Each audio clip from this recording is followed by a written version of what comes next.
눈이 멀었어? 벽지지. 작은 방에 곰팡이 핀 데가 있어. 그거 좀 덮으라고. 지금요? 제가 어떻게 벽지를... 뭐가 어렵다고 그래? 풀 발라서 붙이면 되는 거지. 어디 대단한 기술이 필요해? 어머님, 저는 벽지 바르는 법을 모르겠어요. 게다가 허리도 너무 아파서... 아니, 이런 간단한 일도 못해. 허리가 아프다고? 내가 할까? 내 허리가 너보다 안 아프겠어? 무슨 소리야? 날씨가 더워서 그래? 어머니께 그게 무슨 태도야? 이제 그만할래. 도대체 나를 뭘로 보는 거야? 나도 이제 60 넘은 지 오래야 힘들다고 30년 넘게 시키는 대로 다 했어. 밥하고 빨래하고 청소하고 시부모님 모시고 하녀처럼 살았다고. 근데 이제는 못하겠어. 이런 망종이 다 있나? 내가 얼마나 널 아껴줬는데. 아껴줬다고요? 언제요? 처음 이 집에 왔을 때부터 지금까지 단 한 번도 저를 사람으로 대우해 주신 적 없잖아요. 사연을 듣고 난 후 각자의 의견을 댓글로 남겨주시기 바랍니다. 사소한 댓글이라도 사연자분에게 큰 힘이 될 수 있습니다. 각색될 수 있고 사연자분의 입장에서 구성될 수 있습니다. 김순애 여사는 남편과 결혼한 지 30년이 넘었습니다.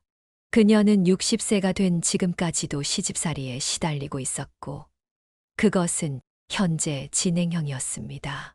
하루는 그녀가 부엌에서 설거지를 하며 한숨을 내쉬었습니다.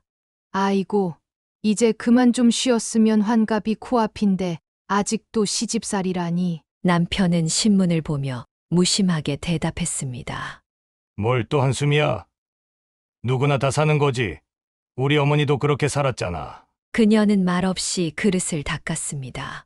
지긋지긋한 명절 문화를 없애고 싶었지만 1년에 2번씩 찾아오는 명절은 효자 남편 때문에 피할 수 없었습니다. 여보, 올해는 명절에 애들이랑 여행이나 가면 어때? 우리도 이제 나이가 있잖아. 뭔 소리야? 어머니가 얼마나 기다리시는데 명절에 안 내려가면 효도가 아니지. 김순애 여사는 황혼이혼을 생각할 정도로 지쳐 있었습니다. 최근에 결혼한 아들과 며느리가 자신과 같은 일을 반복하지 않기를 바랐습니다. 저녁을 준비하며 그녀는 아들에게 전화를 걸었습니다. 아들, 잘 지내지? 요즘 며느리는 어때? 엄마, 다들 잘 지내요? 민지는 요새 회사 일이 바빠서 좀 힘들어해요. 그렇구나. 너희는 명절에 꼭 시댁에 가지 않아도 돼. 여행도 가고 신혼집에서 쉬어도 되는 거야. 엄마, 왜 그런 말씀을 하세요? 당연히 인사드려야죠. 아니다. 난 너희가 우리처럼 살지 않았으면 해. 환갑을 바라보는 나이에 그녀는 아직까지 며느리 도리를 강요받고 있었으며 시집에서는 가정부처럼 그녀를 부렸습니다. 모든 음식 준비와 설거지는 기본이고 시집 청소까지 도맡아 했던 지난 35년의 세월 동안 이제는 허리가 아파 병원에 다니는데도 시어머니에게 모욕적인 말을 들어야 했습니다. 전화를 끊고 김순애 여사는 창밖을 바라보았습니다. 꽃이 피는 봄이 오고 있었지만 그녀의 마음은 여전히 겨울이었습니다. 다가오는 명절을 생각하니 벌써부터 가슴이 답답했습니다. 그녀는 물 한 잔을 들이켰습니다. 이번만 참자. 다음엔 꼭 안 갈 거야. 하지만 그런 다짐은 몇 년째 반복되고 있었습니다. 남편은 텔레비전을 보며 웃고 있었고 그녀는 조용히 저녁 준비를 계속했습니다. 창문 너머로 이웃집의 할머니가 산책을 나가는 모습이 보였습니다. 자유롭게 보이는 그 모습이 부러웠습니다. 김순애 여사는 지금도 시어머니를 처음 만났던 그날을 생생히 기억했습니다. 그녀의 시어머니는 강원도 산골 마을에서도 까다롭기로 소문난 인물이었습니다. 처음 인사를 드리러 갔던 날, 남편은 들뜬 목소리로 말했습니다. 어머니가 정말 좋으신 분이야. 너무 긴장하지 마. 하지만 현관문을 열고 들어서는 순간, 그녀는 이상한 분위기를 감지했습니다. 시어머니는 큰아들 부인을 향해 손가락질하며 목소리를 높이고 있었습니다. 이 반찬은 왜 이 모양이야? 내가 몇 번이나 말했어. 소금간은 이렇게 하는 게 아니라니까. 큰동서는 고개를 숙인 채 아무 말도 하지 못했습니다. 김순의 여사는 그 모습을 보며 등줄기에 식은땀이 흘렀습니다. 저녁 식사 내내 시어머니는 큰동서를 향한 잔소리를 멈추지 않았고 그녀는 그 자리에서 굳어버렸습니다. 집으로 돌아오는 길, 약혼자는 어색한 웃음을 지었습니다. 어머니가 오늘 좀 피곤하셨나 봐. 원래는 저러시지 않아. 정말 형님에게 하시는 말씀이 좀 아, 형수님은 좀 소심해서 그래. 어머니가 잘 되라고 하시는 말씀이야. 하지만 김순의 여사는 직감적으로 앞으로의 결혼 생활이 순탄치 않을 것임을 느꼈습니다. 시골에 내려갈 때마다 이웃 주민들이 그녀를 보며 안쓰러운 표정을 짓는 것도 이해할 수 있었습니다. 순애 씨 어머님 모시기 힘들지? 우리 동네에선 다 알아. 저 댁 며느리는 고생한다는 거. 마을 슈퍼 할머니의 말씀에 그녀는 쓴웃음만 지을 뿐이었습니다. 시부모가 며느리를 하인처럼 부리는 게 당연시되던 시절이었지만 그녀의 시어머니는 그 중에서도 특히 심했습니다. 결혼 후 첫 명절, 그녀는 새벽부터 밤늦게까지 부엌에 서 있어야 했습니다. 시어머니는 옆에서 계속 잔소리를 했습니다. 손이 그렇게 느려서 어쩌니? 우리 집은 명절 음식이 많단다. 빨리빨리 해야지. 남편에게 도움을 청했지만 돌아온 것은 한숨뿐이었습니다. 어머니가 원래 그러셔. 내가 뭐 어떡하라고. 좀만 참자. 그 좀만이 30년을 넘어 지금까지 이어졌습니다. 이제 김순의 여사도 60세, 환갑을 바라보는 나이가 되었습니다. 어느 날 거울을 보며 그녀는 자신의 얼굴에 깊게 팬 주름을 발견했습니다. 남편을 사랑해서 시작한 결혼이었지만 지금은 그 선택 자체가 잘못된 것은 아니었는지 의심이 들었습니다. 남편을 바라보면 한때 사랑했던 청년의 모습은 온데간데 없고 그저 어머니 말만 듣는 꼭두각시 같았습니다. 시어머니의 생신날 또다시 강원도로 향하는 차 안에서 그녀는 창밖을 바라보며 생각했습니다. 이 길을 앞으로 얼마나 더 오가야 할까? 뒷자리에서는 손자가 즐겁게 노래를 부르고 있었고 남편은 운전에 집중하고 있었습니다. 그녀의 한숨 소리는 아무도 듣지 못했습니다. 김순의 여사가 시집에서 겪은 고통 중 가장 큰 것은 시아버지의 존재였습니다. 그는 7년 전에 세상을 떠났지만 그의 그림자는 여전히 이 가정을 짙게 들이우고 있었습니다. 그녀는 가끔 옛 사진첩을 보다가 시아버지의 사진이 나오면 몸서리를 쳤습니다. 여보, 이 사진 좀 봐. 아버님 생전에 찍은 거네. 남편은 급히 달려와 사진을 보더니 눈시울을 붉혔습니다. 아버지가 참 듬직하셨지. 요즘도 꿈에 자주 뵈신다. 김순의 여사는 속으로 한숨을 내쉬었습니다. 그녀에게 시아버지는 듬직함과는 거리가 먼 존재였습니다. 과거의 기억이 물밀듯 밀려왔습니다. 이 며느리는 뭐 하나 제대로 하는 게 없어. 밥은 왜 이 모양이야? 우리 집안에서 이런 음식 먹어본 적 없다고. 시아버지의 고함 소리는 항상 집안을 뒤흔들었습니다. 3시간 거리의 시골집까지 매달 내려가야 했고 그때마다 그녀는 온갖 비난을 견뎌야 했습니다. 아버지, 순애가 열심히 하는 거예요. 요새 일도 바쁘고. 남편의 변명 같은 말은 늘 시아버지의 분노에 묻혀버렸습니다. 뭐 내가 지금 계집애 편들어? 어디서 배웠어? 그런 버릇은 너 요즘 집안 어른 공경할 줄 모르는구나. 그러면 남편은 즉시 꼬리를 내렸습니다. 시아버지 앞에서는 아무리 50대 중년 남성이라도 여전히 어린아이 같았습니다. 어느 날 밤 시골집에서 돌아오는 차 안에서 김순의 여사는 용기를 내어 물었습니다. 여보, 우리가 이렇게 살아야 할까? 난 정말 지쳤어. 뭘 또 그래? 부모님 모시는 게 자식 된 도리지. 모시는 거랑 학대당하는 건 달라. 난 늘 시집에서 하녀 취급받는 거 몰라? 남편은 핸들을 꽉 쥐며 대꾸했습니다. 난 우리 부모님과 등 돌리고 살 수 없어.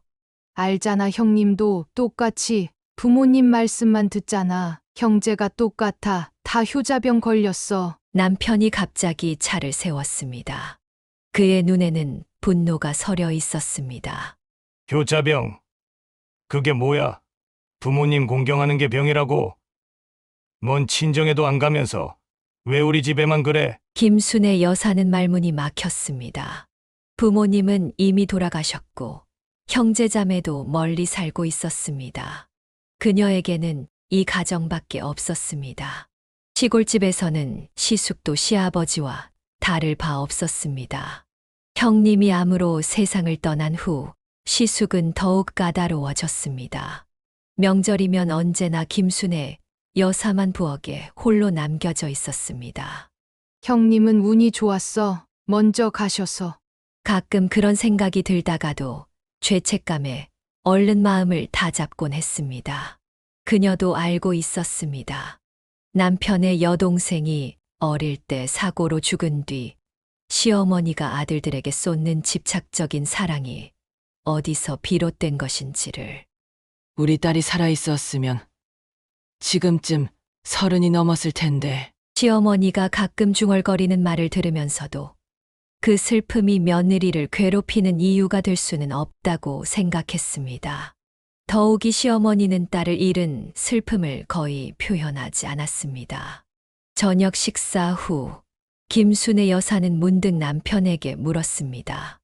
여보, 여동생 이야기 좀 해줄래? 어떤 아이였어? 남편은 잠시 놀란 표정을 지었다가 천천히 말했습니다. 뭐 그냥 활달했어. 웃음도 많고. 근데 갑자기 왜? 그냥 궁금해서. 시어머니는 거의 이야기하지 않으시잖아. 어머니는 그때 너무 힘드셨어. 지금도 아마 그 상처가 다 아물지 않으신 것 같아. 그녀는 고개를 끄덕였습니다. 어쩌면 시어머니의 냉정함과 까다로움은 그 상처에서 비롯된 것일지도 모른다는 생각이 들었습니다. 하지만 그렇다고 해서 자신이 겪는 모든 고통이 정당화될 순 없었습니다. 김순의 여사는 아직도 형님 정순 씨의 장례식 날을 생생히 기억하고 있었습니다. 비가 내리는 음산한 날씨 속에서 그녀의 관이 땅속으로 내려갈 때 형님의 고단했던 인생이 주마등처럼 스쳐 지나갔습니다. 김순의 여사는 그날 평소와 달리 화장실에 숨어 오열했습니다. 형님 미안해요. 내가 더 도와줬어야 했는데. 남편이 문을 두드렸습니다. 당신 괜찮아? 그녀는 눈물을 훔치며 화장실에서 나왔습니다. 초상집은 조문객들로 북적였지만 이상하게도 시어머니의 눈에는 눈물 한 방울 보이지 않았습니다. 정희 씨는 5년 전 갑작스럽게 심장마비 진단을 받았습니다. 시골 마을 사람들은 그것조차 시어머니 탓으로 돌렸습니다. 불쌍한 사람, 저 할망구 밑에서 살다가 심장이 버텨낼 리가 있나. 애도 없이 평생 시달림 당하더니 결국 몸이 견디지 못했지.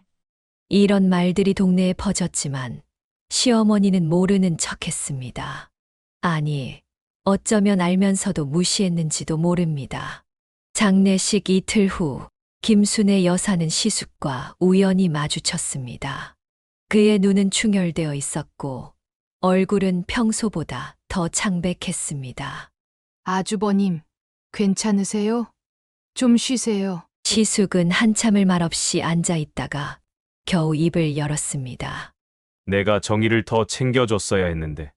어머니 모시느라 늘 바빴다는 핑계로 그 말에 김순의 여사의 가슴이 아팠습니다. 시숙도 남편과 똑같은 효자병을 앓고 있었습니다. 부모님만 우선시하느라 정작 자기 배우자는 돌보지 못했던 것입니다.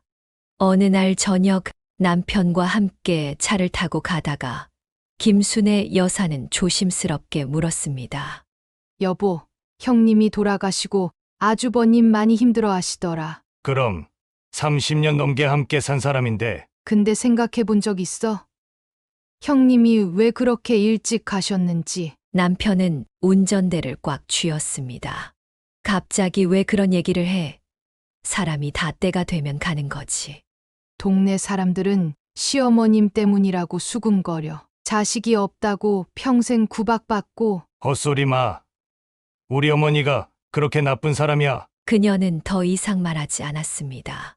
남편은 결코 이해하지 못할 것이었습니다. 장례식 후 한 달이 지났을 때 김순애 여사는 시어머니가 정희 씨의 방을 뒤지는 것을 발견했습니다. 어머님, 뭐 하세요? 아, 온 김에 좀 정리하려고. 이제 필요 없는 물건들이니까. 그 말에 김순애 여사는 가슴이 철렁 내려앉았습니다. 정희 씨가 세상을 떠난 지 겨우 한 달밖에 되지 않았는데 시어머니는 마치 집안 청소하듯 그녀의 흔적을 지우려 했습니다. 좀 더 기다려도 되지 않을까요? 아직 형님도 마음을 정리하지 못하셨을 텐데. 뭘 그렇게 오래 끌어? 사람이 가면 물건도 정리해야지. 이게 다 차지하고 있으면 어떡해. 김순애 여사는 조용히 방을 나왔습니다. 시어머니에게는 며느리가 그저 집안일을 하는 도구일 뿐이었습니다. 죽어서도 평안히 쉬지 못하는 정희 씨가 불쌍했습니다. 집으로 돌아가는 길, 그녀는 남편에게 말했습니다.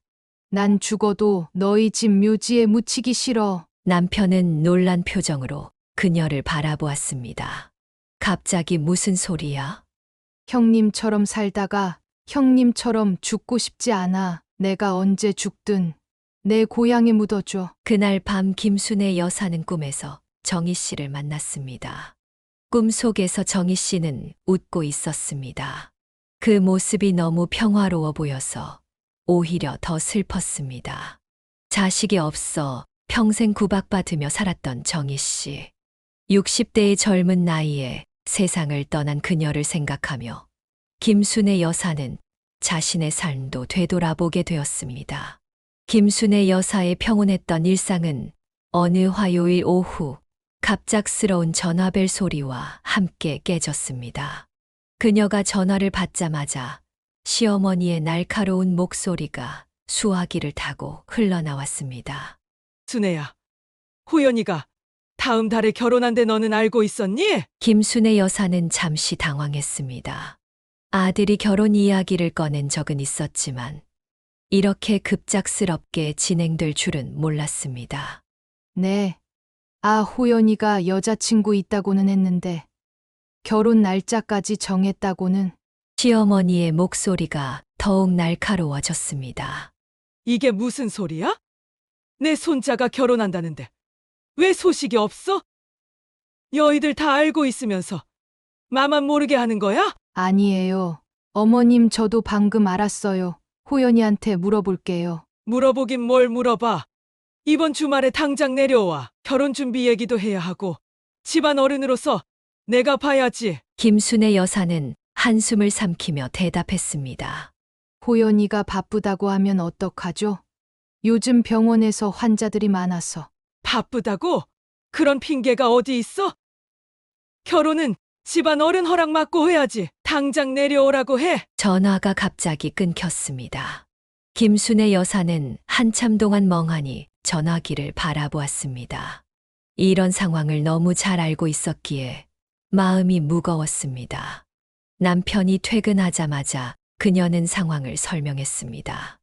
여보, 어머님이 호연이 결혼 얘기 듣고 주말에 내려오라셔. 남편은 즉시 휴대폰을 꺼내 아들에게 전화를 걸었습니다.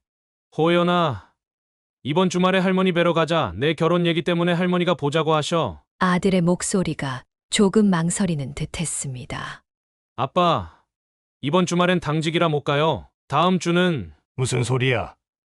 할머니가 기다리시는데 당직 받고 의사라고 그 정도 못해? 김순애 여사는 남편의 강압적인 태도에 가슴이 아팠습니다. 그녀는 수십 년간 겪었던 시집살이의 굴레가 이제 예비 며느리에게도 씌워질 것을 직감했습니다. 주말이 되자 김순애 여사 부부는 아들과 예비 며느리 민지를 데리고 강원도 시골집으로 향했습니다. 차 안에서 민지는 조용히 창밖을 바라보고 있었습니다. 민지야, 우리 시어머님이 좀 까다로우실 수 있어. 너무 마음 쓰지 마.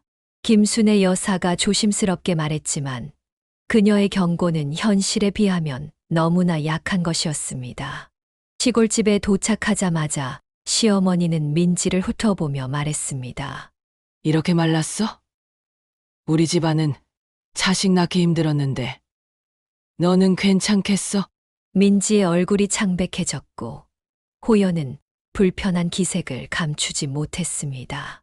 저녁 준비 시간, 시어머니는 민지를 부엌으로 불러 이것저것 시키기 시작했습니다. 저기 상추 씻어서 놔라. 김순애 여사가 막으려 했지만 시어머니는 들은 척도 하지 않았습니다. 앞으로 이 집 며느리 될 사람인데 미리 배워둬야지. 저녁 내내 민지는 부엌일을 도맡아 했고 서울로 돌아오는 차 안에서 그녀는 완전히 지쳐 보였습니다. 호연이 조용히 말했습니다. 엄마, 다시는 저 집에 안 가요. 민지가 너무 힘들어해요. 김순애 여사는 아들의 손을 꼭 잡았습니다. 알아. 엄마도 내 마음 이해해. 민지가 결혼 안 한다고 해도 억울하지 않을 거야. 그러나 다행히도 호연은 자신의 아버지와 달랐습니다. 그는 약혼자를 보호하겠다는 의지가 강했고 시어머니의 압박에도 굴하지 않았습니다. 결국 호연과 민지는 결혼했습니다. 그리고 행복한 소식이 곧 찾아왔습니다. 민지가 임신한 것입니다.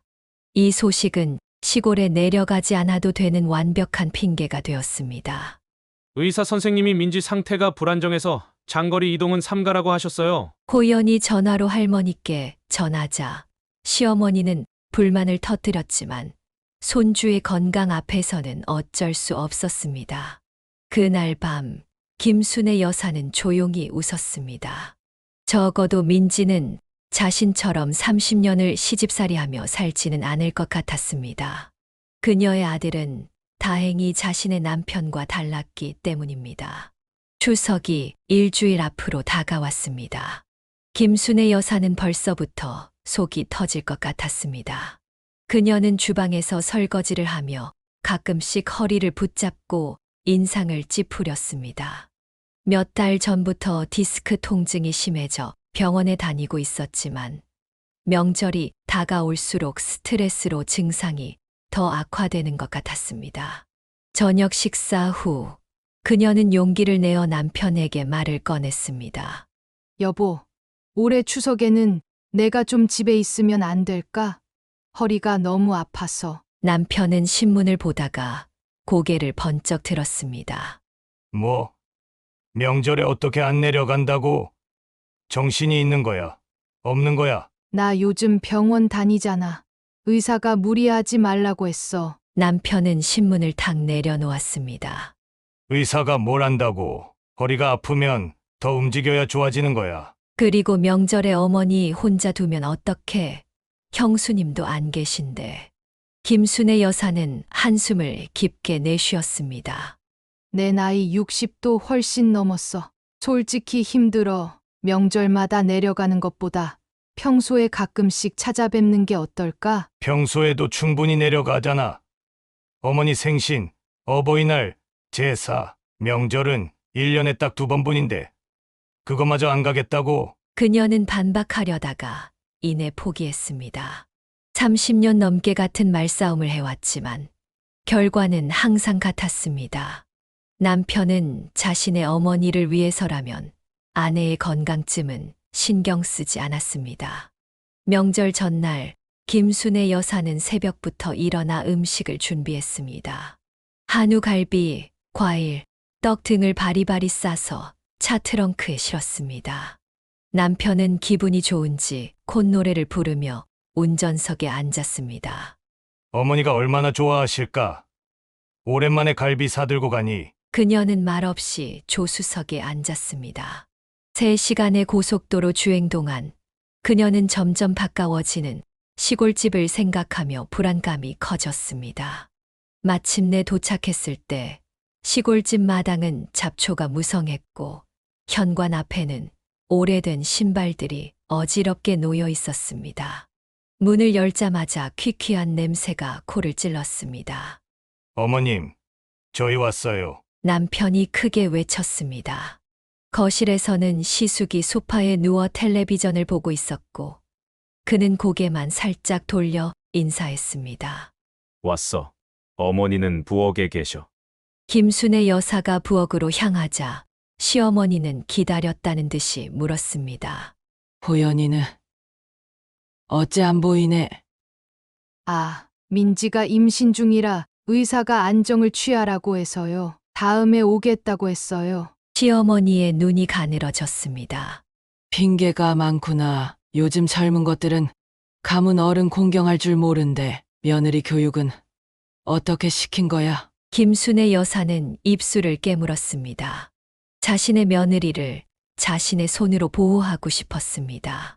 민지가 첫 임신이라 조심스러워요. 아이 건강이 걱정돼서. 내가 너 임신했을 때도 김장 150포기 담갔어. 요즘 애들은 너무 약해. 시어머니의 잔소리는 계속되었고 김순의 여사는 묵묵히 짐을 풀기 시작했습니다. 부엌은 설거지가 밀려있고 냉장고는 오래된 음식으로 가득했습니다. 마치 그녀가 올 것을 알고 일부러 정리하지 않은 것 같았습니다. 순애야, 냉장고 좀 정리하고 저녁 준비해라. 애들 왔으니 뭐라도 잘 해줘야지. 김순의 여사는 무거운 한숨을 삼키며 고무장갑을 꼈습니다.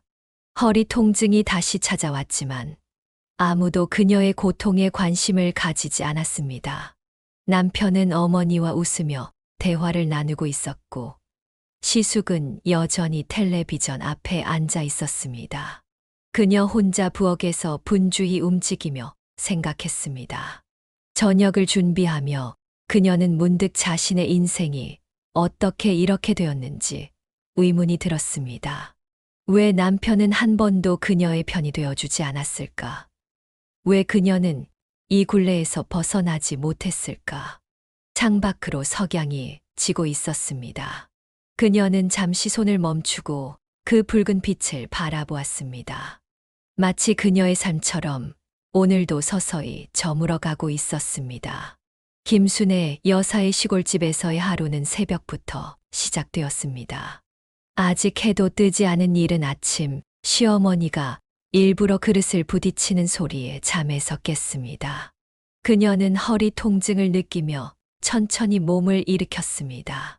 옆에서는 남편이 코를 골며 깊은 잠에 빠져 있었습니다.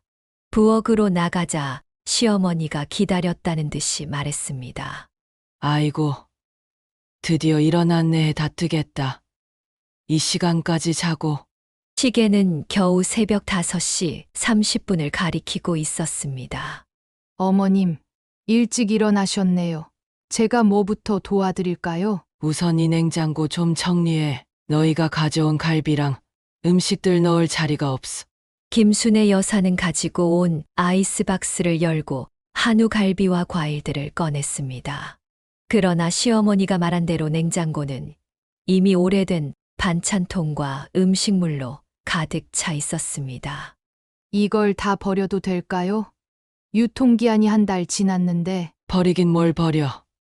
아직 먹을 수 있어. 그냥 구석에 밀어 넣어. 한숨을 삼키며 김순의 여사는 꽉 찬 냉장고를 무리해서 정리했습니다.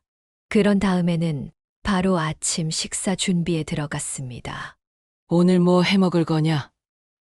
아범이 명절에 왔는데 뭐 특별한 것 좀 해줘. 어제 저녁에 갈비 해드렸잖아요. 아침은 가볍게 미역국에 밥 어떨까요? 뭐? 명절에 그게 뭐야? 전부쳐, 호박전, 김치전, 그리고 생선전도 부쳐. 김순의 여사는 말없이 냉장고에서 재료들을 꺼내기 시작했습니다. 손은 바쁘게 움직였지만 머릿속은 복잡했습니다. 왜 나는 이렇게 살고 있지? 내가 뭘 잘못했길래. 아침 식사를 마친 후 그릇을 치우는 동안 시어머니는 또 다른 일거리를 던졌습니다.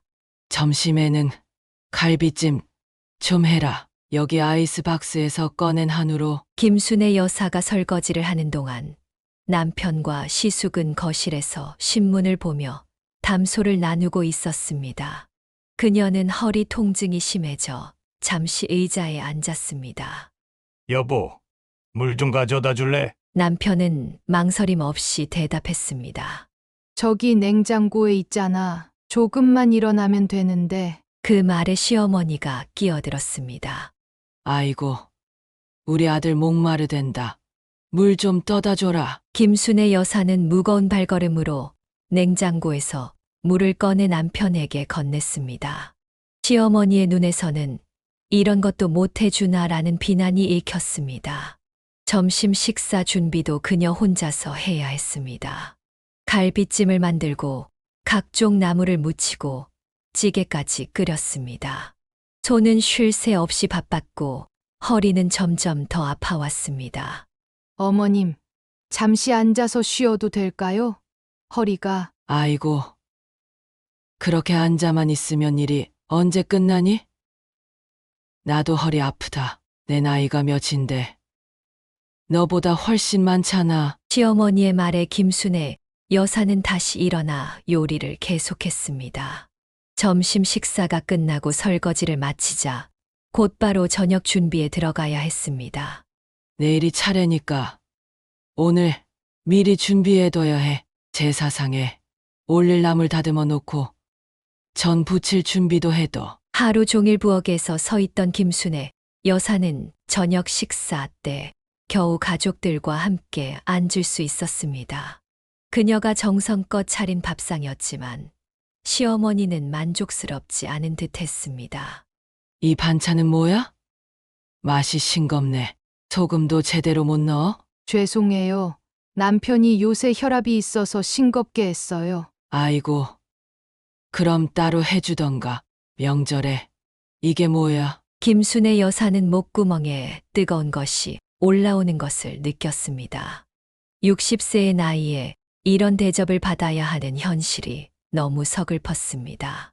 여보, 반찬 맛있는데 평소보다 더 잘했네. 드디어 남편이 그녀의 편을 들어주는가 싶었지만 시어머니의 한마디에 모든 것이 물거품이 되었습니다. 그래? 내 입맛이 까다로운가 보다. 근데 순애야, 너 요새 살 빠진 것 같다. 그러니까 아범 밥상도 제대로 못 차리지. 남편은 어머니의 말에 더 이상 반박하지 않았고 김순의 여사는 고개를 숙였습니다. 저녁 식사 후에도 그녀는 홀로 설거지를 해야 했습니다. 남편은 형과 함께 옛날 이야기를 나누며 웃고 있었고 시어머니는 텔레비전을 보고 있었습니다. 밤이 깊어 겨우방으로 들어간 김순의 여사는 이불 위에 쓰러지듯 누웠습니다. 남편이 방에 들어와 물었습니다. 왜 그래? 많이 피곤해. 응. 허리가 너무 아파. 그래도 어머니가 좋아하시잖아. 우리가 왔다고. 김순의 여사는 대답하지 않았습니다. 어머니는 좋아하실지 몰라도 나는 점점 죽어가고 있어. 그녀는 속으로 생각했습니다. 하지만 그런 말을 입 밖으로 내뱉을 용기는 없었습니다. 결국 그날도 언제나처럼 모든 것을 삼키고 눈을 감았습니다. 차례 당일 김순의 여사는 전날의 고된 준비와 늦은 취침으로 한숨도 자지 못한 것 같았습니다. 그런데도 남편과 시숙, 시어머니와 다르게 그녀만 새벽부터 일어나야 했습니다. 부엌에서 들려오는 냄비 소리가 의도적으로 그녀를 깨우는 신호음이었습니다. 이게 무슨 소린가?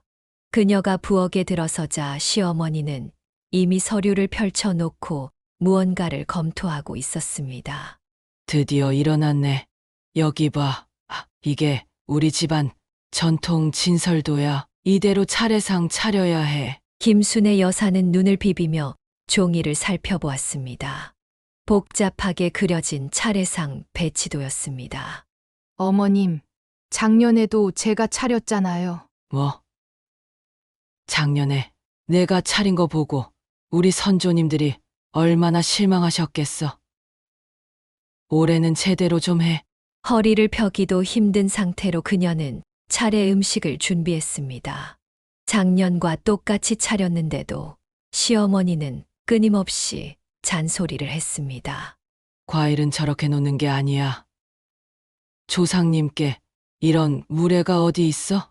어머님, 작년에도 이렇게 놨는데요. 내가 잘못 기억하는 거야. 나이 먹더니. 기억력도 떨어지나? 김순의 여사는 입술을 깨물었습니다. 시어머니가 내민 종이에도 분명히 과일은 지금 자신이 놓은 대로 배치하게 되어 있었습니다. 하지만 말대꾸는 상황을 더 악화시킬 뿐이었습니다. 마침내 차례상이 완성되었을 때 남편과 시숙이 방에서 나왔습니다. 두 사람은 상을 보며 만족스럽게 고개를 끄덕였습니다.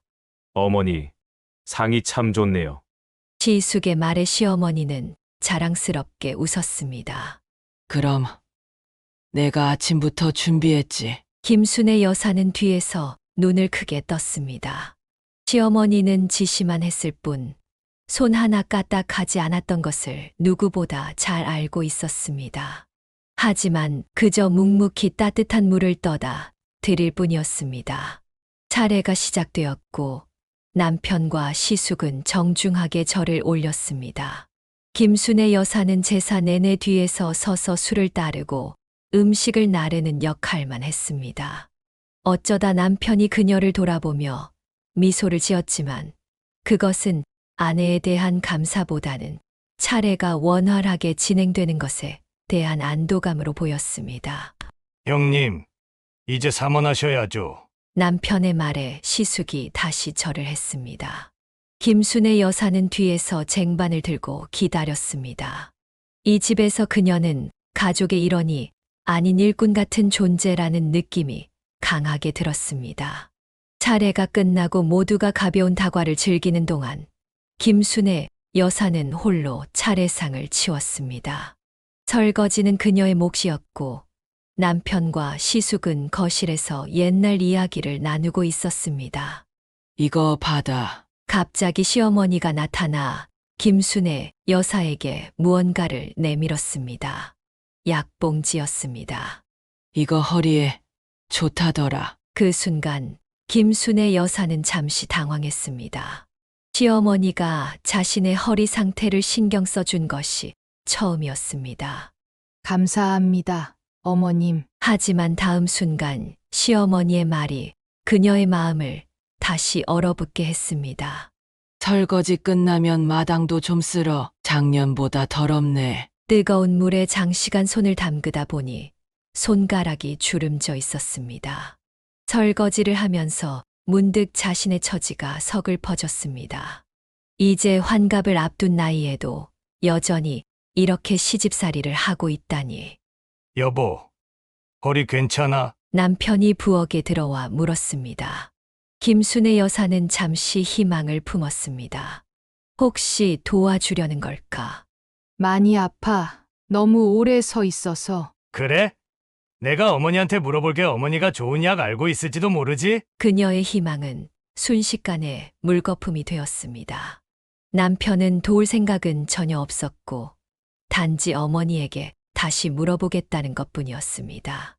허리를 짚으며 힘겹게 마지막 그릇을 닦았을 때 김순의 여사의 마음속에는 분노가 끓어올랐습니다. 이건 가족이 아니었습니다.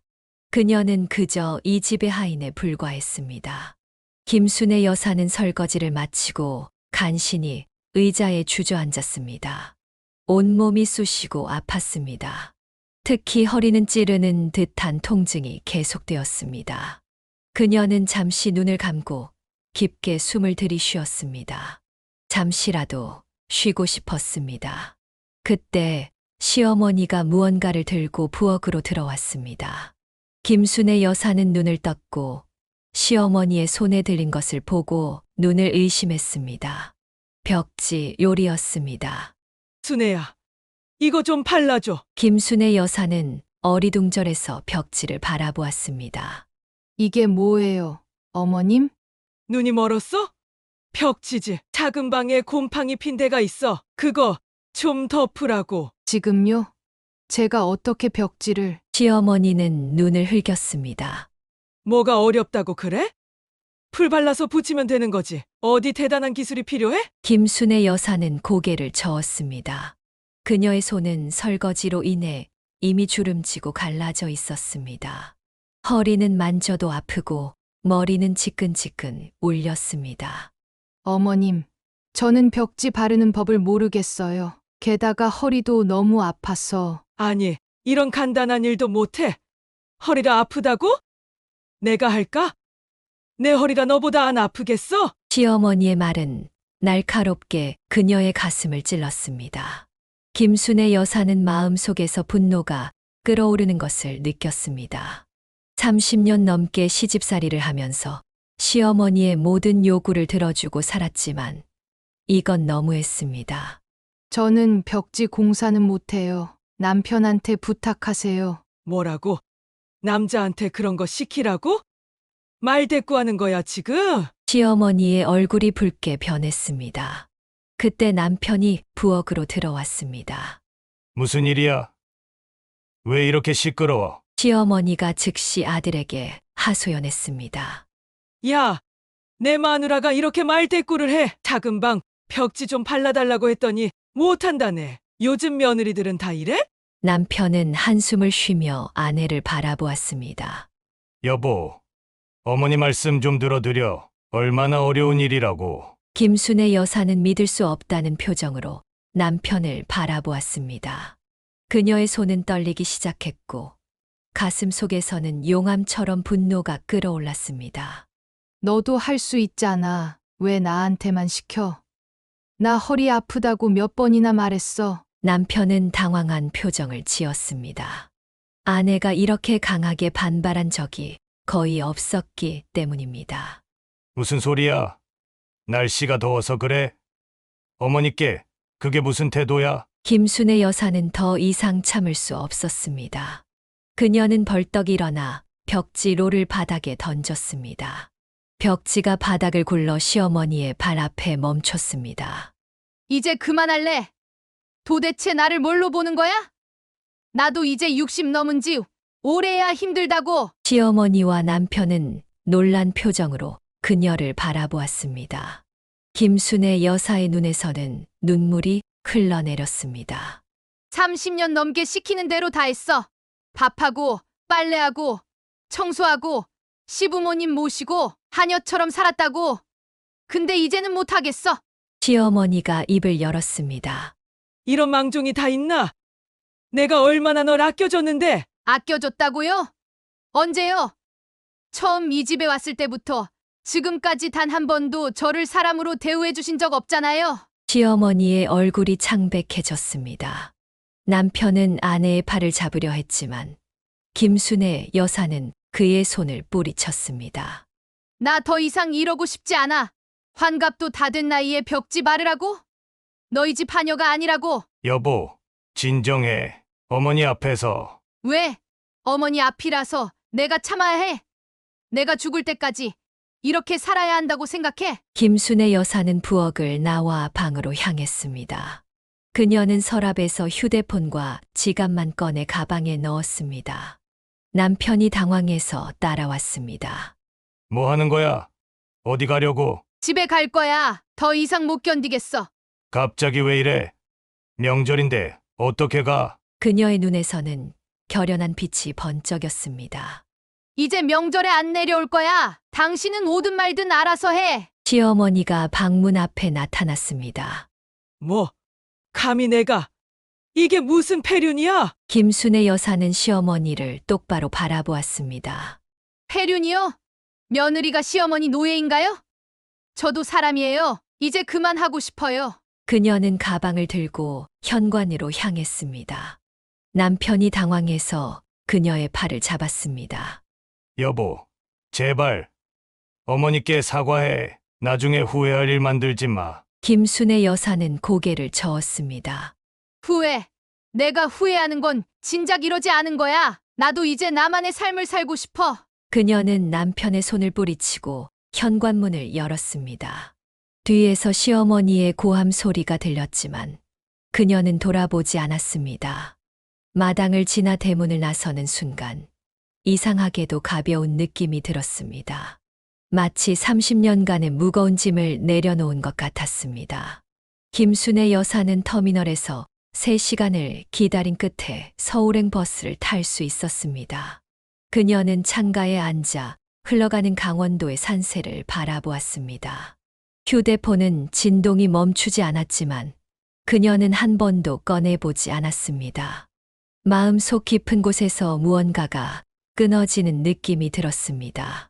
집에 도착하자 그녀는 모든 통화를 차단했습니다.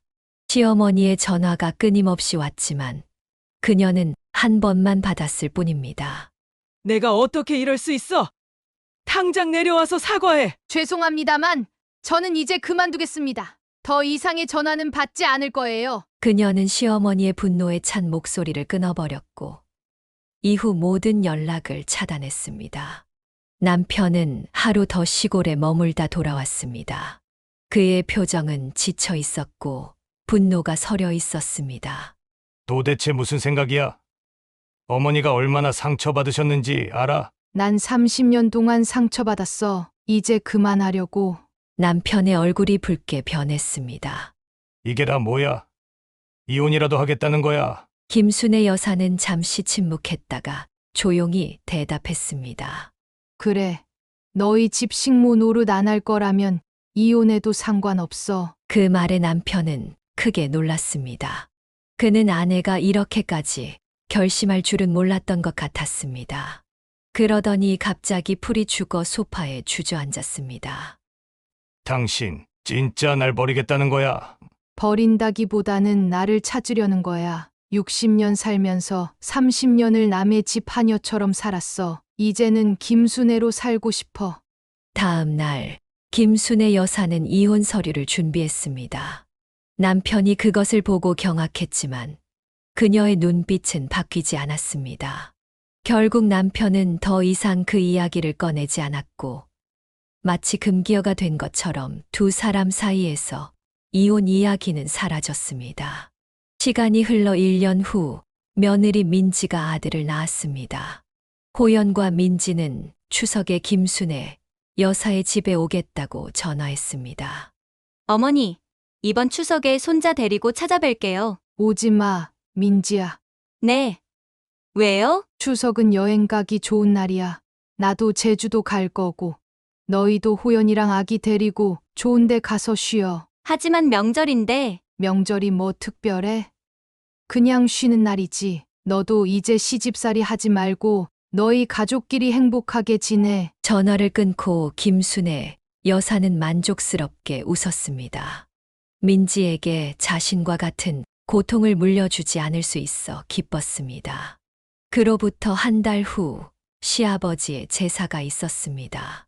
남편이 함께 가자고 애원했지만 그녀는 단호하게 거절했습니다. 난 안 갈 거야. 당신 혼자 가.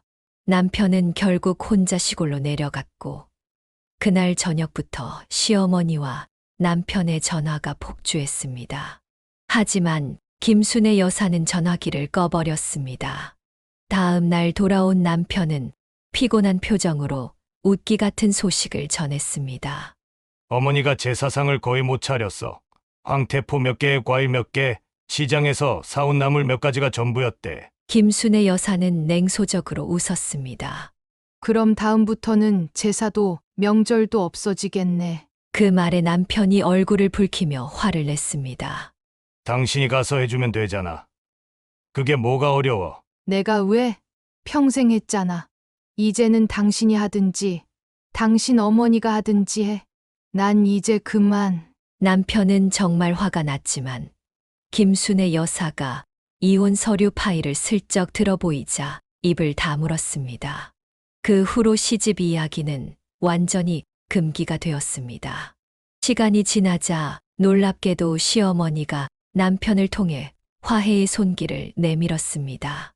어머니가 손자도 보고 싶으시대. 한 번만 내려가면 안 될까? 안 돼. 손자 보고 싶으면 어머니가 올라오시라고 해. 그 말에 남편은 더 이상 강요하지 못했고 점점 김순애 여사의 눈치를 보게 되었습니다. 30년간의 권력 관계가 뒤바뀐 것입니다. 이제 김순애 여사는 60대의 황금기를 맞이했습니다.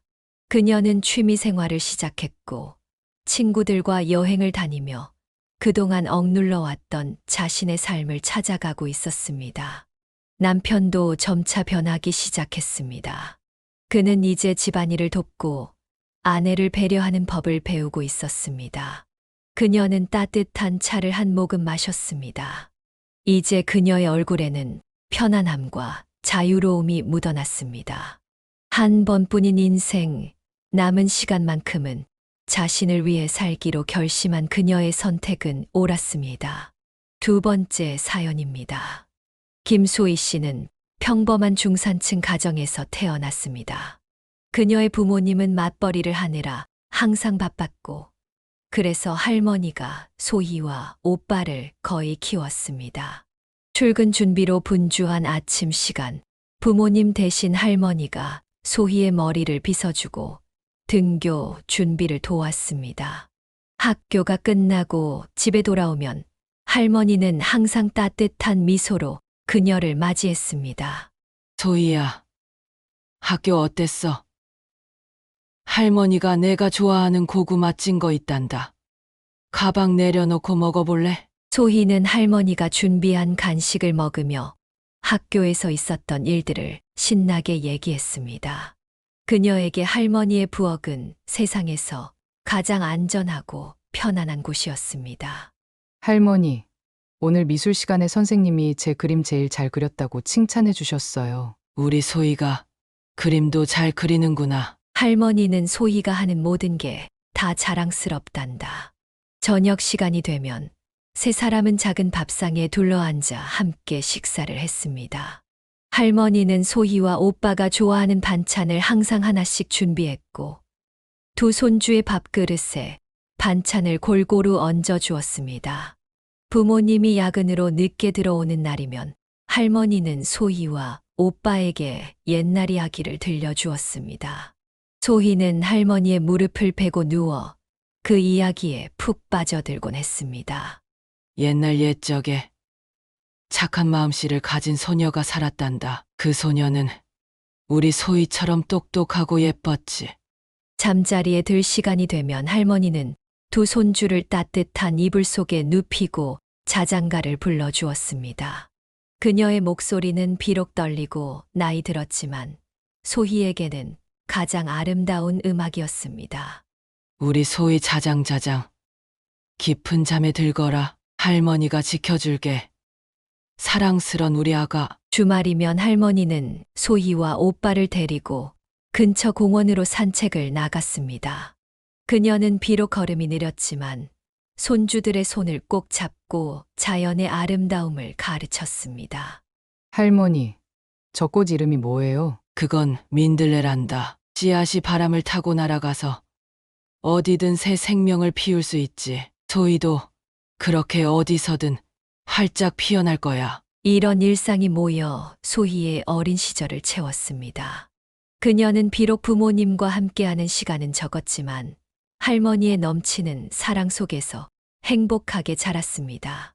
할머니는 그녀에게 인생의 지혜와 타인을 배려하는 마음을 가르쳐 주었습니다. 소희가 자라면서 할머니의 주름진 손과 구부정한 허리가 모두 자신과 오빠를 위한 희생이었음을 조금씩 깨닫기 시작했습니다. 그 깨달음은 소희의 마음 속에 깊은 감사함으로 자리 잡았습니다. 할머니의 사랑은 소희 가족의 든든한 기둥이었고, 그녀의 따뜻한 품은 언제나 소희가 돌아갈 수 있는 안전한 피난처였습니다. 소희가 중학교에 입학한 그 해봄, 그녀의 가족에게 갑작스러운 불행이 닥쳤습니다. 평소와 다름없이 퇴근길에 오르던 소희의 어머니가 횡단보도를 건너다 신호를 무시하고 달려온 차에 치이는 큰 사고를 당했습니다. 다행히 목숨은 건졌지만 머리를 심하게 다쳐 지적장애 2급 판정을 받게 되었습니다. 병원 회의실에서 의사의 설명을 듣던 소희의 아버지는 망연자실한 표정으로 고개를 떨구었습니다. 앞으로도 기본적인 의사소통은 가능하지만 기억력 저하와 판단력 부족 문제가 지속될 겁니다. 가족들의 세심한 보살핌이 필요합니다. 집으로 돌아온 후 아버지는 자신을 탓하며 괴로워했습니다. 내가 능력이 있었다면 당신이 일하러 나가지 않아도 됐을 텐데 이런 일도 없었을 텐데. 사고 이후 어머니는 겉으로 보기에는 크게 달라진 것이 없었지만 생활 곳곳에서 변화가 나타났습니다. 요리를 하다가 가스불을 끄지 않고 자리를 비우거나 같은 질문을 하루에도 수십 번씩 반복하기도 했습니다. 무엇보다 고집이 세져서 한 번 마음먹은 일은 남의 말을 들으려 하지 않았습니다. 그럴 때마다 할머니는 놀라운 인내심으로 소희의 어머니를 돌보았습니다. 가습을 꺼야 하는 거 잊었구나. 괜찮아. 내가 껐으니 걱정 말아라. 다음엔 메모라도 써놓을까? 아, 메모요. 좋은 생각이네요.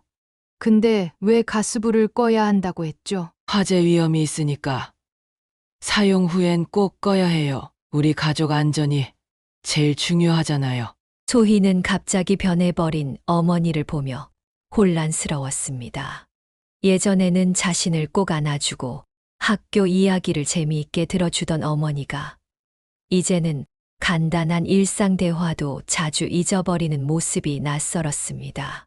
한 번은 어머니가 감기에 심하게 걸렸는데도 병원 가기를 완강히 거부했습니다. 온 가족이 설득해도 소용이 없었습니다. 싫어요. 병원 가면 주사 맞을지도 모르고 그냥 집에서 쉬면 나아질 거예요. 소희의 오빠가 할머니에게 도움을 청했고 할머니는 특유의 부드러운 방식으로 접근했습니다. 빨리 나아야 소희랑 나들이도 가고 맛있는 것도 먹으러 갈 수 있을 텐데. 그리고 그렇게 기침하면 아이들한테 옮길 수도 있어요. 우리 함께 병원 가는 게 어떨까요? 결국 할머니의 따뜻한 설득에 어머니는 마음을 돌렸고 적절한 치료를 받을 수 있었습니다. 이 일을 계기로 소희는 할머니의 지혜와 인내심에 더 큰 존경심을 갖게 되었습니다. 아버지는 퇴근 후 이 상황을 알게 되었을 때 할머니에게 깊이 감사했습니다. 어머님, 정말 감사합니다. 제가 집에 없는 동안 이렇게 신경 써주시고 죄송한 마음뿐입니다. 무슨 소리예요? 내 며느리가 내 딸이나 다름없는데 당연히 챙겨야지. 아픈 사람을 따뜻하게 보살피는 게 가족이 할 일 아니겠어요? 할머니의 이러한 헌신은 소희에게 깊은 인상을 남겼습니다. 어려운 상황에서도 포기하지 않고 가족을 지키는 할머니의 모습은 소희가 살아가는데 중요한 본보기가 되었습니다. 소희는 점차 변화된 가정환경에 적응해 갔습니다. 학교에서 돌아오면 어머니의 상태를 먼저 살피고 할머니의 집안일을 돕는 것이 일상이 되었습니다. 어린 나이에 갑자기 찾아온 책임감이 때로는 버겁게 느껴졌지만 가족 모두가 서로를 위해 노력하는 모습 속에서 그녀는 진정한 가족의 의미를 배워갔습니다. 대학교 입학을 앞둔 소희에게 할머니의 건강 상태는 점점 더 큰 걱정거리가 되었습니다. 어느새 80대 중반에 접어든 할머니는 예전보다 기력이 크게 떨어져 있었습니다. 그녀는 자주 숨이 차고 관절통으로 고생했지만 여전히 소희의 가족을 위해 헌신적으로 살았습니다. 어느 가을 저녁 할머니는 소희와 오빠를 불러 진지한 대화를 나누었습니다. 이제 나도 언제 떠날지 모르니 한 가지 부탁이 있구나. 너희 엄마는 표현을 잘 못할 뿐이지 마음은 참 착한 사람이란다. 내가 없어도 둘이서 엄마를 잘 돌봐주려. 소희와 오빠는 할머니의 손을 꼭 잡고 진심으로 약속했습니다. 그 순간 소희는 할머니의 손등에 드러난 푸른 핏줄과 깊은 주름을 보며 시간의 흐름을 실감했습니다. 소희가 22살이 되던 겨울, 가족들에게 평화로운 이별이 찾아왔습니다. 할머니는 평소와 다름없이 저녁 식사 후 조금 피곤하다며 일찍 잠자리에 들었고, 다음 날 아침 소희가 깨우러 갔을 때 조용히 세상을 떠난 상태였습니다. 마치 잠든 것처럼 평온한 표정이었지만 더 이상 깨어나지 않는 할머니를 보며 소희는 무너지는 마음을 겨우 붙잡았습니다. 장례식 내내 가족들은 할머니의 사진 앞에서 각자의 방식으로 슬픔을 표현했습니다. 특히 소희의 어머니는 할머니의 영정사진을 끌어안고 오열했습니다. 어머니 없이 어떻게 살아요? 저도 같이 가고 싶어요. 소희는 어머니를 부축하며 위로했지만 할머니를 딸처럼 사랑했던 어머니의 상실감은 누구보다 컸습니다. 어머니는 몇 주 동안 할머니의 사진을 품에 안고 자며 슬픔을 달랬습니다. 세월은 흘러 소희는 대학을 졸업하고 식자재 수입 회사에 취직했습니다. 전공을 살려 외국 식품 바이어로 일하는 그녀는 활발한 성격과 언어 능력을 인정받아 회사에서 빠르게 자리를 잡았습니다. 한편 경찰로 일하던 오빠는 30살에 같은 경찰서에서 일하던 세원이라는 여성과 결혼했습니다. 새언니 세원은 처음부터 소희 가족에게 깊은 인상을 남겼습니다. 그녀는 소박하지만 따뜻한 성격으로 특히 소희의 어머니에게 세심한 관심을 보였습니다. 새언니가 직접 만든 요리는 어머니의 특별한 기쁨이 되었습니다. 한 번은 새언니가 갑자기 집에 방문했을 때 소희는 놀라움을 금치 못했습니다. 언니, 오늘 무슨 일 있어요? 어머님이 제가 만든 떡볶이가 먹고 싶다고 하셔서요. 아버님께서 말씀해 주셔서 재료 사들고 왔어요. 소희는 감동했습니다. 새언니는 단순히 시부모님께 잘 보이기 위한 것이 아니라 진심으로 소희의 어머니를 가족으로 받아들이고 있었습니다. 소희의 어머니는 새언니가 만든 떡볶이를 행복한 표정으로 먹으며 연신 칭찬했습니다. 세원이가 만든 떡볶이는 정말 특별해. 이 맛을 어디서도 못 찾겠어. 소희는 오빠가 정말 좋은 사람을 만났다고 생각했습니다. 새언니는 어머니의 상태를 이해하고 대화할 때도 항상 인내심을 갖고 천천히 설명했으며 때로는 아이처럼 구는 어머니를 전혀 귀찮아하지 않았습니다. 가끔씩 소희는 할머니가 이 모습을 볼 수 있다면 얼마나 기뻐하실까 생각했습니다. 할머니가 평생 바라던 것처럼 가족들은 서로를 아끼고 보듬으며 살아가고 있었습니다. 특히 새언니 세원의 등장은 소희 가족에게 새로운 활력을 불어넣었고 할머니의 빈자리를 조금이나마 채워주는 듯 했습니다. 소희는 종종 할머니의 사진을 바라보며 가족의 소식을 속삭이곤 했습니다. 비록 육체적으로는 떠났지만 할머니의 사랑과 가르침은 여전히 소희 가족의 중심에 살아 있었습니다. 소희 가족이 새언니의 등장으로 한층 더 화목해지던 그때 예상치 못한 사고 소식이 전해졌습니다. 어느 늦은 밤 소희의 핸드폰이 요란하게 울렸습니다. 발신자는 새언니였고 그녀의 목소리는 떨리고 있었습니다.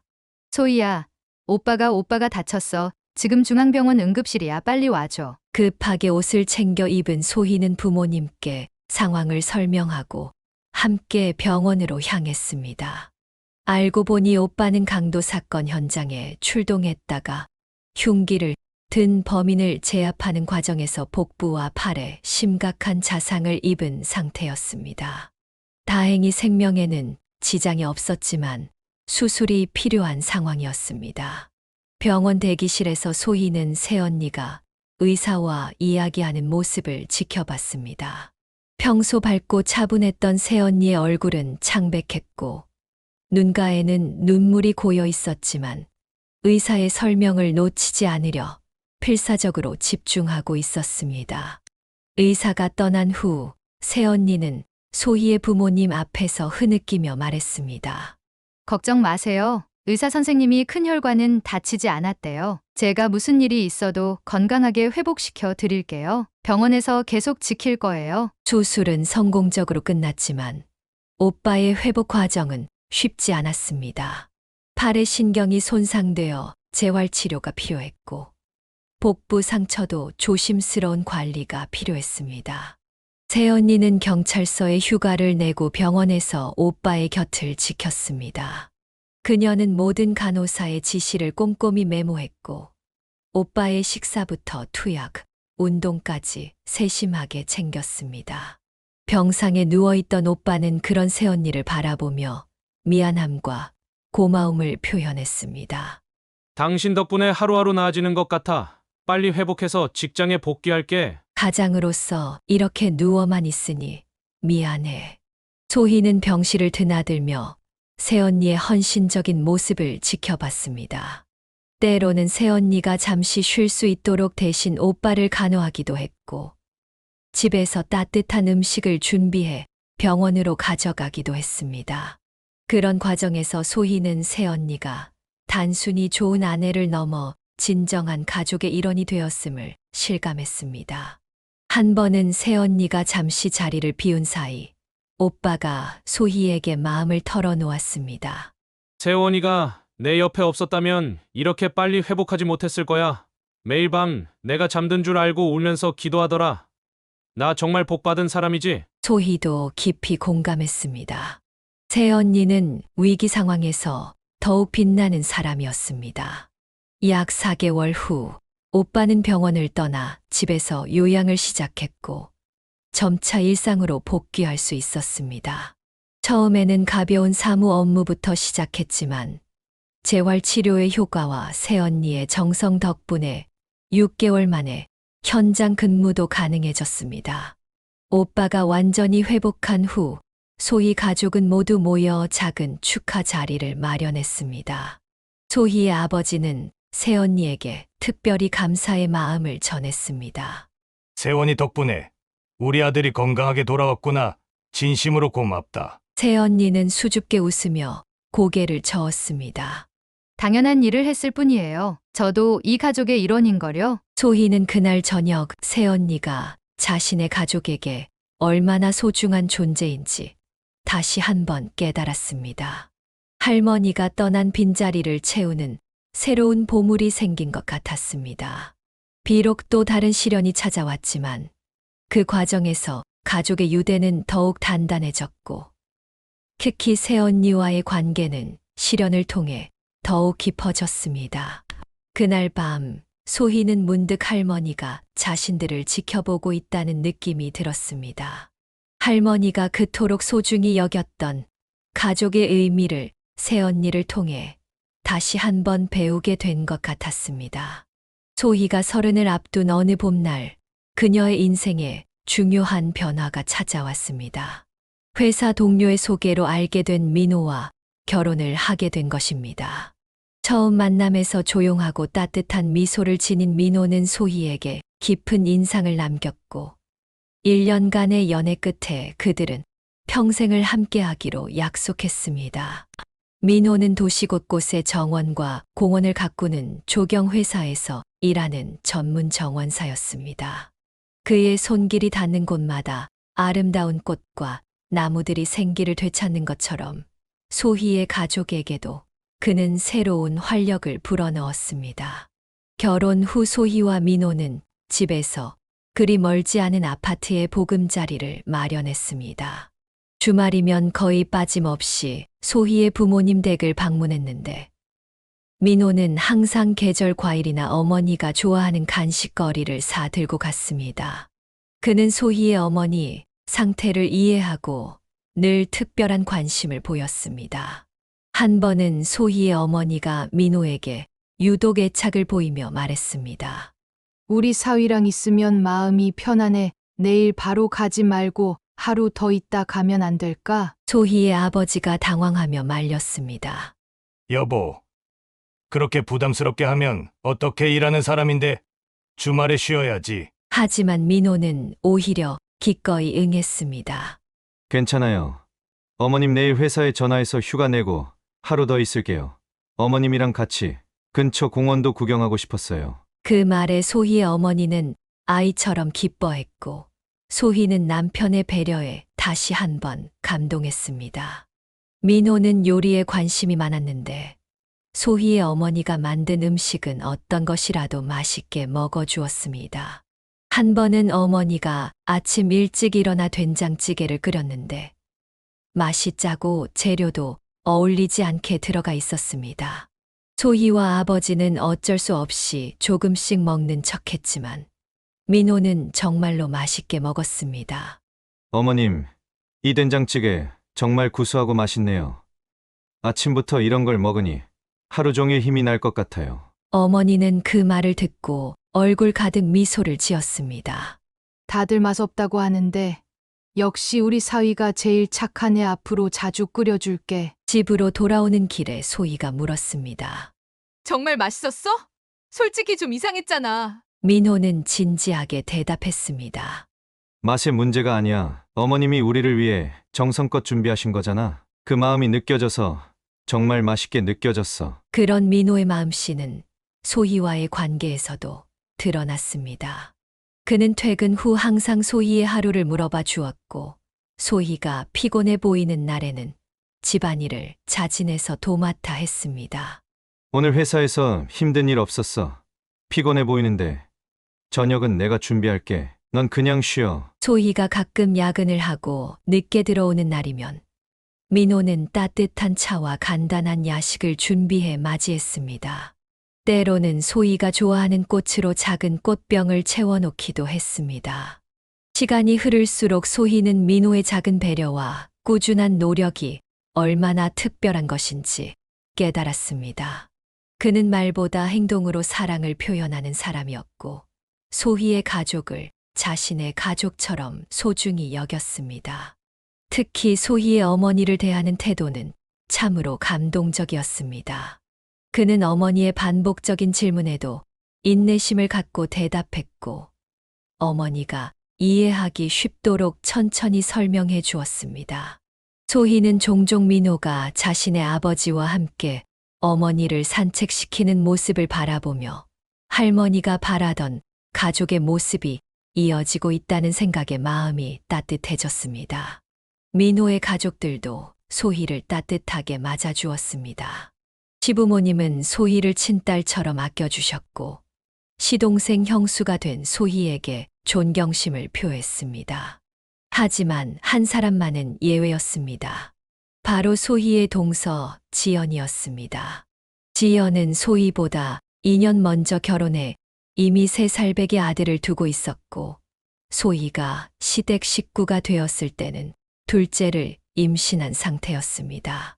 처음 만났을 때부터 그녀는 소희에게 냉담한 태도를 보였습니다.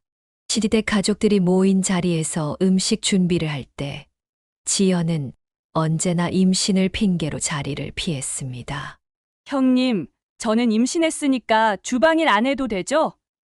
형님은 아직 아이도 없고 건강하시니 충분히 하실 수 있잖아요. 소희는 비록 마음에 들지 않았지만 임산부를 배려하는 마음으로 수긍했습니다. 그래. 몸 상태도 안 좋을 텐데 편하게 쉬어. 내가 어머님이랑 같이 할게. 하지만 이런 일이 반복되면서 소희는 동서의 행동이 단순한 컨디션 문제를 넘어선다는 것을 깨달았습니다. 지연은 기회가 있을 때마다 소희를 깎아내리고 불편하게 만들었습니다. 한 번은 모두가 모인 저녁 식사 자리에서 지연이 갑자기 불평을 늘어놓기 시작했습니다. 왜 오늘 저녁에 생선만 있는 거예요? 임산부는 단백질이 필요한데 소고기가 있었으면 좋았을 텐데. 시어머니가 당황하며 대답했습니다. 지연이가 평소에 생선도 잘 먹어서 오랜만에 준비했는데. 지연은 불만스러운 표정으로 소희를 힐끔 쳐다보았습니다. 이런 건 미리 물어봐 주셔야 하는 거 아닌가요? 임산부 식단은 특별히 신경 써야 하는데. 소희가 조심스럽게 말했습니다. 미리 말해줬으면 준비했을 텐데. 다음에는 어떤 음식이 먹고 싶은지 알려줘. 그걸 꼭 제가 먼저 얘기해야 돼요? 가족들이 알아서 챙겨주는 게 맞지 않나요? 이런 날카로운 대화가 계속되면서 소희는 동서와의 관계가 순탄치 않을 것임을 예감했습니다. 지연이 둘째 아이를 출산했을 때 소희는 정성껏 아기 옷과 신발을 선물로 준비했습니다. 좋은 관계를 유지하고 싶다는 마음에서 꽤 고가의 브랜드 제품을 골랐지만 지연의 반응은 냉담했습니다. 형님, 이제 보니 정말 센스가 없으시네요. 이런 아기 옷이나 신발은 친구들한테 흔히 받는 선물인데 가족이면 이것보다 더 특별한 걸 해줘야 하는 거 아닌가요? 소희는 당황했습니다. 내가 정성껏 고른 건데 그렇게 마음에 안 들어? 원한다면 다른 걸로 바꿔줄 수도 있어. 이미 받은 걸 돌려달라고 하실 건가요? 전 그냥 형님이 센스가 없다고 말씀드린 것뿐인데요. 소희는 입술을 깨물며 더 이상의 말다툼을 피했습니다. 하지만 지연의 말이 그녀의 마음에 상처를 남긴 것은 사실이었습니다. 더 견디기 힘들었던 것은 지연이 자주 형님은 아직 아이가 없어서 모르시겠지만 이라는 말을 했다는 점이었습니다. 사실 소희와 민호는 결혼 후 아이를 갖기 위해 노력하고 있었지만 아직 성공하지 못한 상태였습니다. 지연의 말은 의도적이든 아니든 소희의 아픈 곳을 건드렸습니다. 한 번은 소희가 용기를 내어 동서와 단둘이 대화할 기회를 만들었습니다. 혹시 내가 뭐 잘못한 게 있니? 같은 며느리로서 서로 의지하고 친하게 지냈으면 좋겠는데 내가 자꾸 날 멀리하는 것 같아서. 지연은 무표정한 얼굴로 대답했습니다. 전 형님한테 불만 없는데요. 그리고 제가 언제 형님을 멀리했다고 그러세요? 툭하면 내가 아이가 없어서 모른다는 식으로 말하고 내가 하는 것마다 시비를 거는 것 같아서 그래. 전 그냥 제 말투가 그런 거예요. 특별한 의미 없이 한 말인데 형님이 민감하게 받아들이시는 거죠. 결국 그날의 대화는 아무런 진전 없이 끝나고 말았습니다. 소희는 시댁에 갈 때마다 동서와의 어색한 관계로 인해 마음이 무거웠지만 가족의 화목을 위해 표면적으로나마 친절을 유지하려 노력했습니다. 결혼 2년이 지나도록 소희와 민호 부부에게 임신 소식은 찾아오지 않았습니다. 처음에는 때가 되면 자연스럽게 생기겠지라고 생각했지만 이 시간이 갈수록 두 사람은 불안해지기 시작했습니다. 결국 그들은 난임 전문 병원을 찾아 검사를 받기로 결정했습니다. 병원에서 여러 검사를 거친 후 의사는 소희 부부에게 난임 치료를 시작할 것을 권했습니다. 소희는 배란 유도제부터 시작해 여러 단계의 치료를 받았고 결국 시험관 시술까지 시도했지만 번번이 실패했습니다. 그 과정은 육체적으로도 고통스러웠지만 정신적인 스트레스는 더 견디기 힘들었습니다. 매번 실패할 때마다 소희는 자신을 탓했고 민호는 그런 아내를 위로하며 함께 힘든 시간을 견뎌냈습니다. 소희야, 우리 아직 젊어 조급해하지 말고 천천히 가자. 우리 둘만의 시간도 소중하잖아. 민호의 따뜻한 격려에도 불구하고 소희의 마음속 상처는 깊어져 갔습니다. 특히 동서의 무심한 말들이 그 상처에 소금을 뿌리는 것 같았습니다. 동서 지연의 둘째 아이 돌잔치가 열렸을 때 소희 부부도 참석했습니다. 소희는 예쁜 선물을 준비하고 최대한 밝은 표정으로 행사에 임했습니다. 그러나 행사 도중 지연이 친구들에게 소희를 소개하면서 한 말이 그녀의 마음을 아프게 했습니다. 이쪽은 우리 형님이세요. 결혼한 지 꽤 됐는데 아직 애가 없으셔서 아이 용품 선물할 때 항상 조언해드려요. 소희는 그 말을 듣는 순간 얼굴이 화끈거렸지만 자리를 망치지 않기 위해 미소를 유지했습니다. 민호는 아내의 손을 꼭 잡아주었습니다. 집으로 돌아오는 길 참았던 눈물이 터져 나왔습니다. 민호는 아내를 꼭 안아주었습니다. 내 잘못 아니야. 우리는 우리 방식대로 행복을 찾을 거야. 지연이의 말에 상처받지 마. 돌잔치 이후에도 지연은 기회가 있을 때마다 소희의 아픈 곳을 건드렸습니다.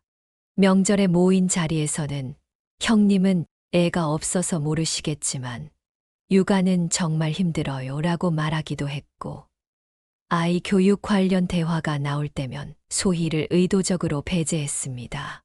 소희는 이런 상황을 개선하기 위해 한 번 더 지연과의 대화를 시도했습니다. 둘만의 시간을 마련해 솔직한 마음을 털어놓았습니다. 지연아, 솔직히 말할게. 우리가 아이를 갖기 위해 얼마나 노력하고 있는지 너는 모를 거야. 나도 엄마가 되고 하지만 계속 실패하는 과정이 너무 힘들어. 내가 자꾸 애가 없어서 모른다고 할 때마다 가슴이 찢어지는 것 같아. 지연은 잠시 당황한 듯 했지만 곧 평소의 모습으로 돌아왔습니다. 형님, 너무 예민하게 받아들이시는 거 아닌가요? 저는 그냥 사실을 말한 것뿐인데, 그리고 형님이 너무 스트레스 받으시니까 아이가 더 안 생기는 거 아닐까요? 마음을 편하게 가지셔야 해요. 그 말은 오히려 소희에게 더 큰 상처가 되었습니다. 마치 자신의 정신력이 부족해서 임신이 안 되는 것처럼 들렸기 때문입니다. 시간이 흐르면서 소희는 동서와의 관계 개선을 위한 노력을 점차 포기하게 되었습니다. 대신 민호와 함께 난임 치료에 집중했고 부부간의 유대를 더욱 강화했습니다. 민호는 아내가 치료 과정에서 겪는 신체적, 정신적 고통을 함께 나누려 노력했습니다. 소희야, 내가 이렇게 힘든 과정을 견디는 모습이 너무 대단해. 결과가 어떠든 우리는 서로가 있잖아. 나는 내가 있어서 행복해. 민호의 변함없는 사랑과 지지 덕분에 소희는 어려운 시간을 견뎌낼 수 있었습니다. 그리고 점차 자신의 가치가 어머니라는 역할에만 있지 않다는 것을 받아들이기 시작했습니다.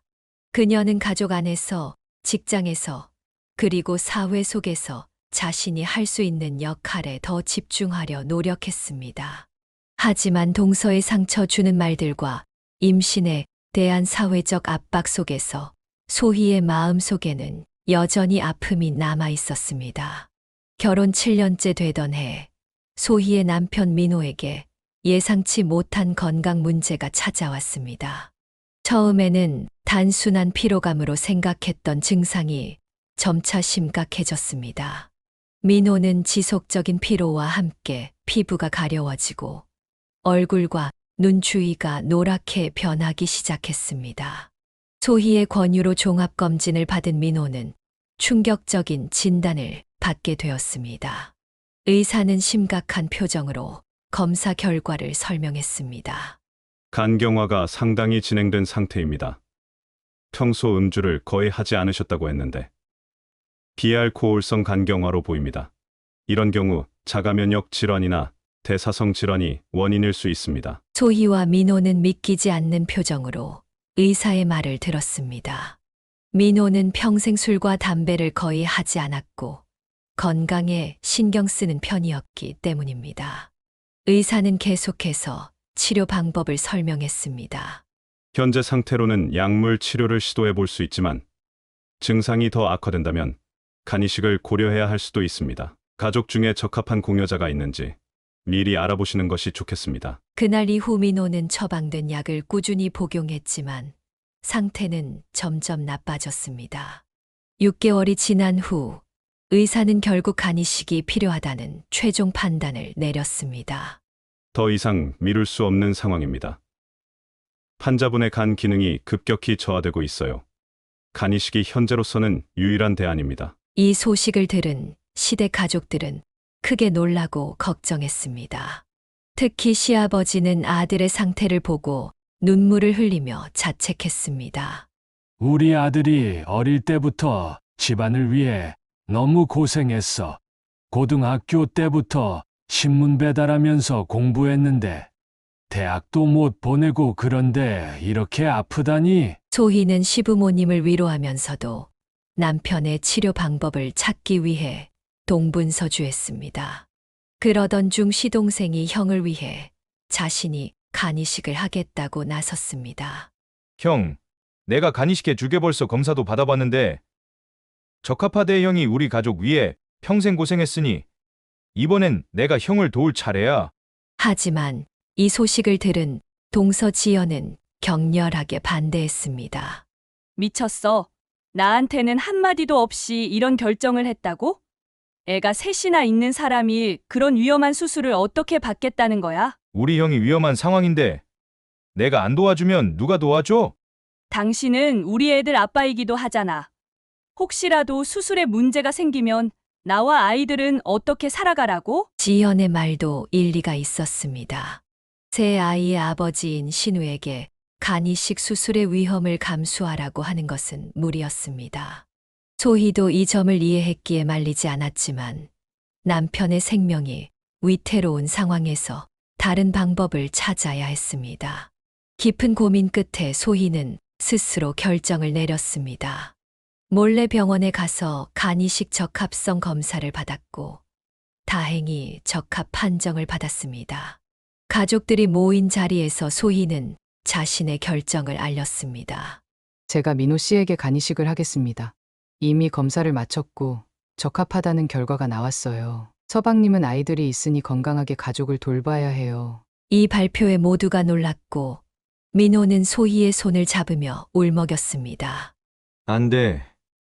소희야, 내가 그런 위험한 수술을 받게 할 수는 없어. 차라리 내가 그러나 소희의 결심은 확고했습니다. 그런데 이때 동서 지연이 코웃음을 치며 말했습니다.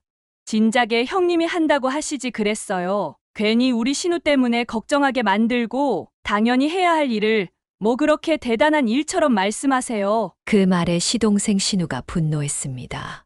정신 차려. 형수님이 얼마나 큰 결정을 하신 건지 알아? 그런 수술이 쉬운 줄 알아? 형수님이 형을 위해 그런 희생을 감수하시는데 내가 뭔 자격으로 그런 말을 해? 가족들 사이에 긴장이 감돌았고 민호는 괴로워하며 소희에게 다시 한 번 말했습니다. 소희야, 정말 이러지 마. 내가 아픈 건 내 문제야. 당신까지 고통받게 할 수는 없어. 그러나 소희의 마음은 이미 정해져 있었습니다. 그녀는 친정 부모님께도 상황을 설명하고 허락을 구했습니다. 처음에는 걱정하셨지만 소희의 강한 의지를 존중해 주셨습니다. 간이식 수술 날짜가 정해지고 소희와 민호는 함께 병원에 입원했습니다. 수술 전날 밤 소희는 불안함보다는 희망으로 가득 찼습니다. 민호가 건강을 되찾을 수 있다는 생각에 마음이 편안했습니다. 수술은 예상보다 순조롭게 진행되었습니다. 의료진은 소희의 간 일부를 민호에게 이식하는 데 성공했고 두 사람 모두 합병증 없이 회복 단계에 접어들었습니다. 시부모님과 친정 부모님은 병원에서 번갈아가며 두 사람을 간호했습니다. 회복 과정에서 민호는 소희에게 미안함과 감사함을 계속해서 표현했습니다. 내가 정말 미안해. 당신 때문에 이런 큰 수술까지 받게 하고. 소희는 남편의 손을 꼭 잡으며 웃었습니다. 이제 우리는 정말 한 몸이 된 거야. 내 간이 내 몸에서 살고 있으니까 일심동체라는 말이 이런 걸 두고 하는 말인가 봐. 퇴원 후 시부모님은 소희를 극진히 보살폈습니다. 시어머니는 소희가 시댁을 방문할 때마다 특별히 신경 썼습니다. 아이고, 몸도 안 좋을 텐데 왜 왔어? 따뜻한 방 준비해놨으니 들어가서 쉬어라. 시어머니는 소희의 건강을 위해 음식도 특별히 준비했습니다. 간 수술 후에는 염분이 적은 음식이 좋다고 하여 모든 반찬을 싱겁게 만들었습니다. 수술 3개월 후 병원 검진에서 기쁜 소식이 전해졌습니다. 소희의 간이 놀라운 속도로 재생되어 이미 85%까지 회복되었다는 것이었습니다. 의사는 소희의 젊은 나이와 건강한 체질 덕분이라고 설명했습니다. 이 소식을 들은 시어머니는 안도의 한숨을 내쉬었습니다. 정말 다행이다. 우리 며느리 간을 떼어낸 것 같아서 마음이 너무 아팠는데 이렇게 빨리 회복된다니 정말 고맙구나. 그러나 그 자리에 함께 있던 동서 지연은 여전히 냉담한 태도를 보였습니다. 참, 다들 너무 유난히시네요. 어차피 다시 자라는 간인데 뭐 그리 대단한 일인가요? 누가 보면 죽다 살아난 줄 알겠어요. 시어머니는 동서의 말에 눈살을 찌푸렸지만 그 자리에서는 더 이상 말하지 않았습니다. 그러던 중 추석 명절이 찾아왔고 시댁 식구들이 모두 모였습니다. 음식 준비와 차례 후 가족들은 담소를 나누며 휴식을 취했습니다. 소희는 수술 후 회복 중이었지만 컨디션이 점차 좋아지고 있었습니다. 배가 고파진 소희는 주방에 가서 간식을 먹으려 했습니다. 그때 동서 지연이 아이들에게 밥을 먹이고 있었는데 소희를 보자마자 또 다시 시비를 걸었습니다. 아유, 점심 먹은 지 얼마나 됐다고 벌써 또 먹어요? 애도 못 낳는 사람이 먹는 건 참 잘하네요. 소희는 충격을 받았습니다. 그동안 참아왔던 모든 감정이 순간 폭발할 것 같았지만 겨우 말을 이었습니다. 뭐라고? 애를 못 낳는 사람은 배고파도 먹으면 안 돼. 옛날에는 애 못 낳는 며느리는 죄인 취급했다고요. 결혼한 지 10년 다 되어 가는데 애 한 명도 못 낳았으면 밥이라도 좀 눈치 보면서 먹어야 하는 거 아닌가요?